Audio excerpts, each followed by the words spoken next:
ইতিহাসের পাতায় আরও একবার প্রত্যেককে স্বাগত জানাই। বিপিএসসি টিআরই সিলেবাস কী হবে এই নিয়ে কিন্তু এখনও অনেকের মধ্যে অনেক সংশয় রয়েছে। বিগত যে ভিডিওতে আমি বলে দিয়েছিলাম যে 11-12 সিলেবাস কী হবে, তারপরেও কিন্তু অনেকে আমাকে এসএমএস করছো যে সিলেবাসটা কী হবে 9-10-এর, যারা বিশেষ করে এস্টেট পেপার 1 দিয়ে এসছো তারা 9-10-এর জন্য নিশ্চয়ই প্রস্তুতি নিচ্ছ। তো বিপিএসসি টিআরই সিলেবাস কী হবে সেই নিয়ে কিন্তু আমাকে অনেকেই প্রশ্ন করছো। তো যথারীতি আমি গ্রুপে কিন্তু সিলেবাসটা দিয়ে দিচ্ছি, যারা গ্রুপে জয়েন নেই আমি লিঙ্কটা কমেন্ট সেকশনে দিয়ে দিচ্ছি।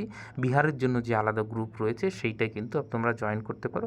এছাড়াও হিস্ট্রির জন্য কিন্তু আলাদা একটা গ্রুপ রয়েছে, এবং এমনি আপডেটের জন্য, যে কোনো আপডেটের জন্য কিন্তু আমার টেলিগ্রাম চ্যানেলে যুক্ত হতে পারো।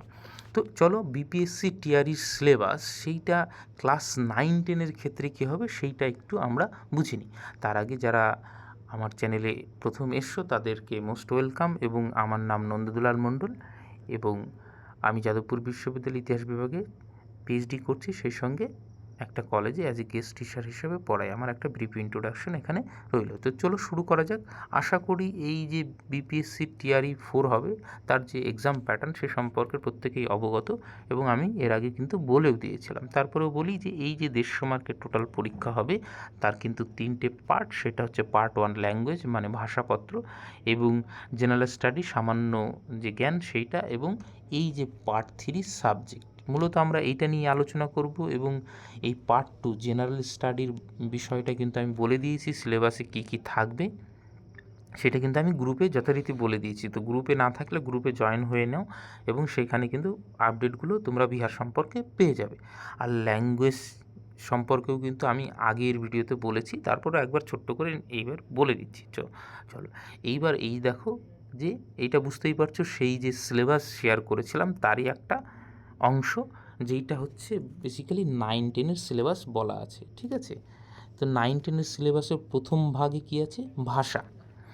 भाषा के लिए अंग्रेजी এবং হিন্দি, উর্দু, বাংলা ভাষা কা ব্যবহারিক জ্ঞান। অর্থাৎ ভাষার জন্য তোমাকে কি পড়তে হবে? ইংরেজি তো পড়তেই হবে, সেই সঙ্গে হিন্দি, উর্দু অথবা বাংলার যে কোনো একটার ব্যবহারিক জ্ঞান। এবার ব্যবহারিক মানে কি? তুমি লিখতে পড়তে বলতে জানলেই সেটা তার ব্যবহারিক জ্ঞান হলো। অর্থাৎ মাধ্যমিক লেভেলে তুমি গ্রামার একটু পড়ে নেবে, এবং সেই সঙ্গে যদি কোনো প্যাসেজ থাকে সেখান থেকে মানে কোশ্চেন থাকতে পারে এই রকম। ঠিক আছে, মাধ্যমিক লেভেলের। इस पत्र में कम से कम 30% অনিবার্য হয়। অর্থাৎ এর আগের ভিডিওতে আমি বলেছি 30% পেতেই হবে, মানে 30টা কোশ্চেন থাকবে, তার মধ্যে 9টা মানে ঠিক করতে হবে। যদিও নেগেটিভ মার্কিং নেই, তারপরেও এখানে কিন্তু 9 না পেলে এই পরের দুটো যে ভাগ, এই দুটো ভাগ কিন্তু দেখা হবে না। ঠিক আছে, এবং এই যে দ্বিতীয় ভাগ হচ্ছে এক সামান্য অধ্যয়নপত্র হয়। এই যে সামান্য অধ্যয়নপত্র বা জেনারেল স্টাডির কী কী বিষয় রয়েছে সেগুলো কিন্তু আমি বলে দিয়েছি। তো এইবার আসা যাক যে এই যে তৃতীয় পত্র, এই যে এটা নিয়ে আমাদের মূল আলোচ্য বিষয় সেটা, এবং এই যে এখানে দেখো তৃতীয় পত্র আমি নিশ্চয়ই বলে দিয়েছি তোমাদের যে মানে দ্বিতীয় অংশটায় কী থাকবে।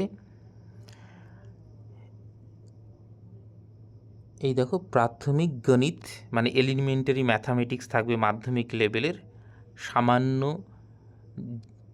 জাগরূকতা অর্থাৎ যে তোমার যে সামান্য জ্ঞান বা জেনারেল নলেজ সেইটা, এই যে সামান্য বিজ্ঞান, এবং ভারতীয় রাষ্ট্রীয় আন্দোলন এবং ভূগোল শামিল হ্যায়। অর্থাৎ এই যে আমি অলরেডি কিন্তু গ্রুপে এইগুলোর ইংলিশ ট্রান্সলেট করে আমি বলে দিয়েছি। ঠিক আছে, এইবার পার্ট 3-তে কী আছে?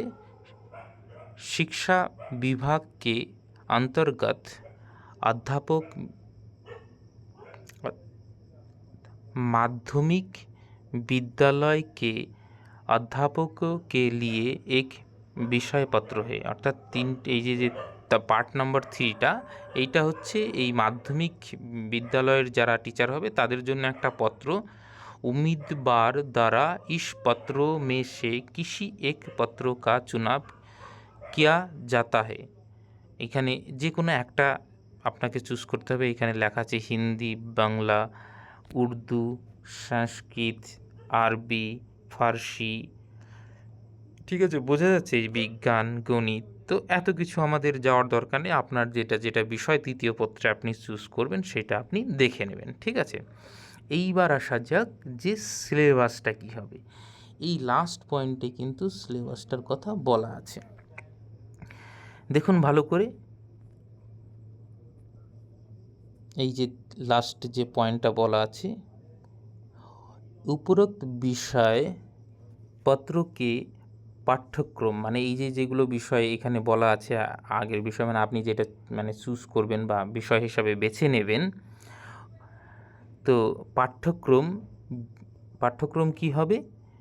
বিহার বিদ্যালয় পরীक्षा समिति অথবা এনসিইআরটি সে সম্বন্ধিত होंगे। বোঝা গেল? এর আগের বারও আমি কিন্তু বলে দিলাম যে এনসিইআরটি বা আপনি বিহারের যে বোর্ড সেটা ফলো করলেই হবে। যেহেতু বিহার এনসিইআরটিকে ফলো করে, সেহেতু আপনি এনসিইআরটি পড়ুন বা বিহারের যে এটা বোর্ডের পরীক্ষার যেটা বই আছে সেটা পড়ুন, একই ব্যাপার, ঠিক আছে? লেকিন ইসকা স্তর, এর আগে বলেছিলাম যে এই স্তরটা কিন্তু আপনি যেহেতু গ্র্যাজুয়েশন করে যাচ্ছেন, তাহলে গ্র্যাজুয়েশন লেভেলের কিন্তু কোশ্চেন হবে, মানে কোশ্চেনের যে কাঠিন্য মান বা লেভেলটা সেইটা কিন্তু গ্র্যাজুয়েশন লেভেলের হবে, সেইটা কিন্তু মাধ্যমিক লেভেলের হবে না।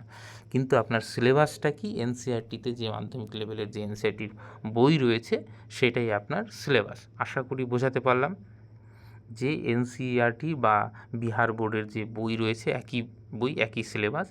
তো সেই বইতে আপনার সিলেবাসটা যেটা দেওয়া আছে, এইবার ধরুন আপনার হিস্ট্রি সাবজেক্ট, তাহলে হিস্ট্রি এনসিইআরটি বই দেখবেন। যদি জিওগ্রাফি হয়, জিওগ্রাফির এনসিইআরটি বইতে 9-10-এর কী কন্টেন্ট রয়েছে সেটা দেখবেন।